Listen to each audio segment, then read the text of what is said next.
तो हेलो दोस्तों, कैसे हैं आप सब। तो आज हम एटॉमिक स्ट्रक्चर का अगला पार्ट करते हैं। ठीक है, सेल, सब सेल एंड ऑर्बिटल। तो आपको पता है सेल क्या होता है? KLMN, ये तो आपको पता ही होगा। ये डिस्कवर करके दिए थे नील्स बोर। ठीक है, तो बोर ने डिस्कवर करके दिए थे कि न्यूक्लियस है। न्यूक्लियस रदरफोर्ड ने किया था। ठीक है, न्यूक्लियस। और उसके बाद रदरफोर्ड ने बताया था कि जो इलेक्ट्रॉन जो रिवॉल्व कर रहे हैं उनका कोई फिक्स्ड ऑर्बिट नहीं है ना। वो घूमते घूमते हो सकता है वो न्यूक्लियस के अंदर समा जाए। और नील्स बोर ने बताया कि इनका एक फिक्स्ड ऑर्बिट है। ठीक है, एक ऑर्बिट का नाम है KLMN और 1 2 3 4। ठीक है, अब आगे चल के हमें ये भी पता चला कि ये सेल के अंदर, जैसे एटम के अंदर सब यूनिट पार्टिकल थे ना, इलेक्ट्रॉन प्रोटॉन न्यूट्रॉन, तो यही चीज़ यहाँ पे बोला गया है। एटम के अंदर जो सेल है जिसमें इलेक्ट्रॉन रिवॉल्व कर रहा है, जो ये सेल है, इसका सेल का भी सब यूनिट पार्टिकल है। हाँ, सब यूनिट पार्टिकल कौन सा है? वो है सब सेल। ठीक है, अगर हम देखिए, आपको फिगर में दिख रही होगी, जैसे ये सेल है। ठीक है, पहला सेल देखिए K, इसका सब सेल देखें तो 1। ठीक है, दूसरा सेल देखिए L, इसका सब सेल देखें तो 2। तीसरा सेल देखिए, सेल नंबर 3 है। ठीक है, 1 2 3 है M, इसका सब सेल देखें तो 3 है ना। तो ये जो नंबर ऑफ सेल है, इसके हिसाब से हमारा सब सेल भी बढ़ता जाएगा। जैसे 4th सेल देखें, मैक्सिमाइज अगर हम करके इसको देखें तो इससे पता चलता है यहाँ पे 4 सब सेल है। ठीक है, और ये सब सेल का नाम है पहला n = 1 अगर वैल्यू है 1th सेल का, उसका जो सब सेल है उसका नाम है S। ठीक है, दूसरा सेल का जो सब सेल है उसका नाम है एक S एक P। ठीक है, तीसरा SPD। क्या होता है? SPD है। ओके, अच्छा, अब सब सेल के भी अंदर एक क्या होता है? एक ऑर्बिटल होता है। ठीक है, तो फर्स्ट सेल में हम लोग का सब सेल का नाम क्या है? S है ना। और फर्स्ट सेल में जो ऑर्बिटल है वो क्या हो जाएगा? ठीक है, इसमें S सब सेल में जो ऑर्बिटल है वो हो जाएगा S2 का बात करें सेकंड सेल का, तो यहाँ पे S क्या हो जाएगा? S का जो एक सेल है यहाँ पे S हो जाएगा। और P का 3 ऑर्बिटल होता है। जो P सब सेल होता है उसका 3 ऑर्बिटल होता है। ठीक है, सेकंड सेल के सब सेल में कितने ऑर्बिटल हो गए? 4 ऑर्बिटल हो गए। जो P सब सेल है इसमें कौन से ऑर्बिटल है? एक PX, ठीक है, एक PY, ठीक है, और एक PZ।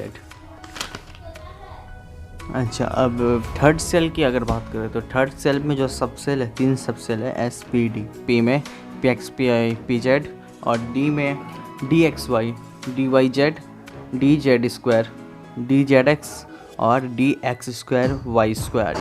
ये 5 ऑर्बिटल ये सब सेल में, D सब सेल में देखे जाएंगे। देखिए, S में 1 और P में 3, D में 5 और F में 7 रहेंगे। और F का हम नहीं बनाएंगे क्योंकि ये कॉम्प्लिकेटेड हो जाते हैं। ठीक है, आप ऐसा करिए, n = 1 है, ये 1 सेल है। ठीक है, 1 का स्क्वायर करिए, कितना होगा? 1 होगा। 2 का स्क्वायर करिए तो 4 आया। देखिए यहाँ पे 4 ऑर्बिटल है। ठीक है, तो हम n² फार्मूला से हम ऑर्बिटल पता कर सकते हैं, सेल की ऑर्बिटल। अगर n जैसे ये सेल का वैल्यू कितना है?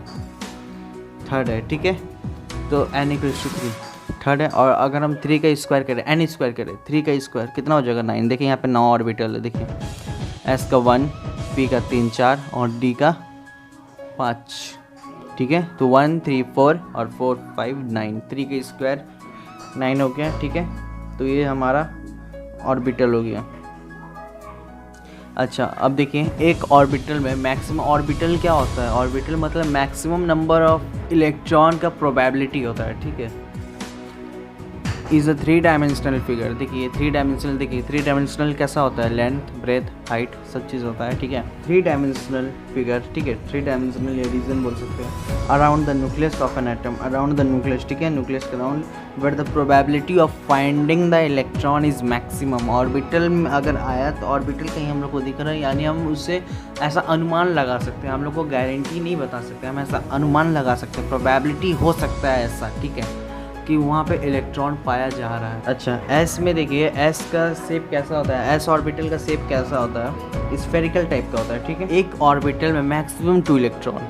मैं फिर से रिपीट कर रहा हूँ, एक ऑर्बिटल में मैक्सिमम 2 इलेक्ट्रॉन हो सकते हैं, ठीक है। तो एस का स्फेरिकल देखिए, यहाँ पे 2 इलेक्ट्रॉन हो जाएंगे। अब पी का शेप क्या सा होता है, डंबल होता है, ठीक है। डंबल जैसे आप जैसे जिम में जाएंगे तो बॉडी बनाने के लिए, ठीक है। तो यही चीज़ होता है डंबल, है ना। अब डी का बात करें तो ये डबल डंबल होता है, देखिए एक डंबल और ये दूसरा डंबल, ये डबल डंबल हो जाता है।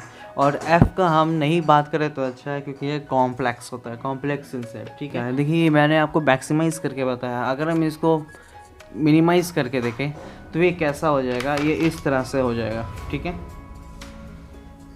ये आपको मैक्सिमाइज़ करके दिखाया, तभी ये थोड़ा देखिए ये डिस्टेंस में है, ठीक है। अगर हम इसको मिनिमाइज़ कर दें तो ये आपको इस तरह से, इस प्रकार से दिखेगा। तो फिर आपका एक डाउट आएगा, आपने इसको तो सामने सामने बनाया है, आप इस साइड, आप जो राइट साइड में जितने सेल है आप वहाँ पे ऑर्बिटल दिए, हो सकता है ये तो पूरा न्यूक्लियस का अराउंड है, तो यहाँ पे तो ये तो ऑर्बिटल कहीं भी हो सकता है, ज़रूरी नहीं आप ये 5 सब सेल, आप जैसे डी का सबसे लिए आप 5 इधर बना दें, हो सकता है 2 इधर है और 2 इसके अपोजिट साइड हो, ठीक है, एक कहीं और हो। तो हम यही बात, तो हम इसको अगर मिनिमाइज़ करेंगे तो ये कुछ इस प्रकार का ही दिखेगा, ठीक है। और इससे ज़्यादा आपको दिमाग नहीं लगाना है। तो ये हो गया, मैंने आपको प्रैक्टिकली समझाया। और अब अगर मैं आपको थियोरिकल समझाऊं तो चलिए क्वांटम नंबर